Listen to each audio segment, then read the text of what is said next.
नमस्कार दोस्तों, हरियाणा में आपका स्वागत है। हाल ही में हुए विधानसभा चुनाव में बीजेपी ने हरियाणा में प्रचंड बहुमत प्राप्त किया। 28 सीटें जीती और 3 निर्दलीय प्रत्याशी भी जीते।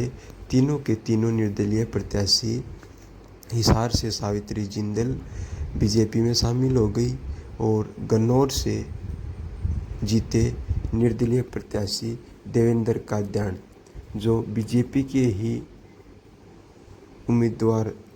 के ही थे, लेकिन सीट न मिलने की वजह से बीजेपी से बागी हो गए थे और अब निर्दलीय जीत गए और ये अब बीजेपी में दोबारा से फिर शामिल हो गए।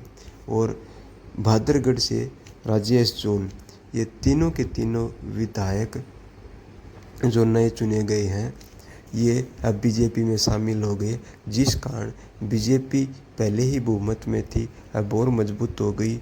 अब वो 51 सीटों के बहुमत एमएलए वाली सरकार बनने जा रही है। आपको ये जानकारी कैसी लगी? आप अपनी प्रत्येक